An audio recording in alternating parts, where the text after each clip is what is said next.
Hello ඔන්න අදාරගෙන ආවේ පුංචි ටෝෆිගේ කතාව. ලස්සන කැලෑවක ටෝෆි කියලා හරිම හොරතල් පුංචි නරි පැටියෙක් හිටිය.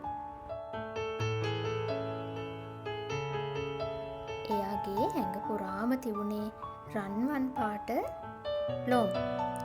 එයා හරියට පුංචි පුළුම් බෝලයක් වගේ.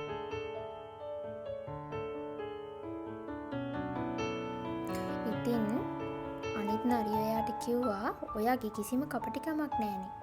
අන්න එහෙම කියලා. ටෝෆිට ඕන වුණේ එයත් අනිත් අය වගේ නියම කපටි නරියෙක් කියලා ඔප්පු කරන්න. දවසක් ටෝෆි කැලේ ඇවිදිනකොට දැක්කා හරිම ලස්සන ඉදුණු වැල් මිදි පොකුරක්. මේ විදිවැල් පොකුරා අයිති වුණේ ගහක ජීවත් වන පුංචි ලේන් පවුලකට. ටෝෆි කල්පනා කළා අද මම මගේ කපටිකම පාවිච්චි කරනවා. අනිවාර්යෙන්ම ලේනු ටිකව රවට්ටලා මේ මිදි ඔක්කොම මම ගන්නවා.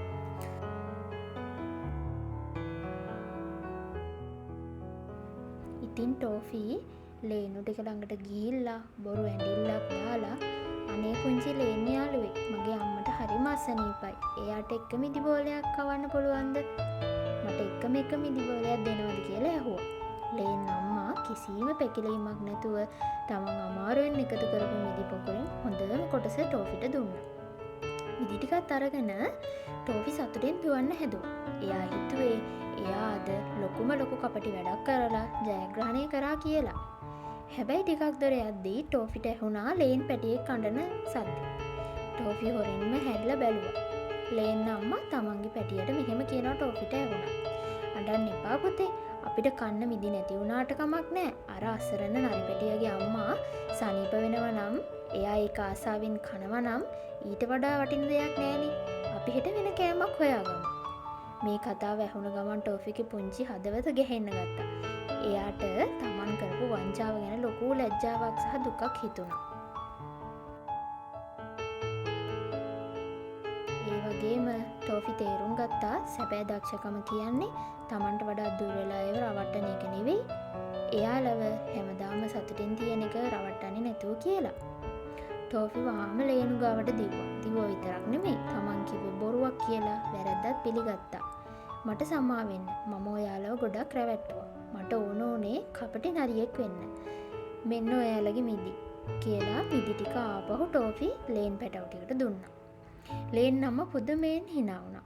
ඔයා වැරද්ද පිළිගත් එක නම් හරිම නිර්භීතයි. ටෝෆි කපටි වෙනවට වඩා අවංක වෙන එක කොච්චර ලස්සනද? එහෙම කියලා ලේන් නම කිව්වා. එදා ඉඳන් ටෝෆි කපටි නරියෙක් වෙන්න උත්සාහ කළේ නෑ.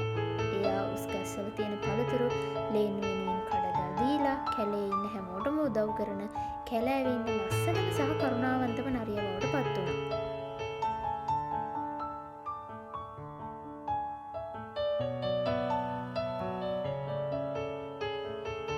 ඉතින් ටෝෆිගේ කතාවෙන් අපිට ගන්න තියෙන්නේ සමාජයේ හෝ අන් අය අපෙන් බලාපොරොත්තු වෙන නිසා අපේ ඇතුළන්තයේ තියෙන කරුණාවන්තකම අපි නැති කර ගන්න ඕනේ නෑ.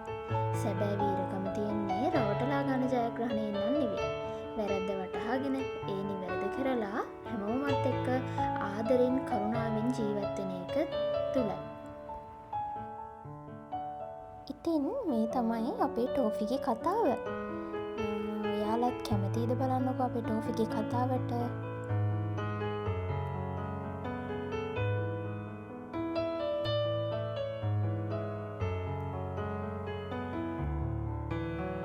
එහෙනම් ආයෙත් දවසක අලුත් යාළුවෙක්ගෙන් හම්බ වෙමු. එතකන් ගිහින් එන්නම්.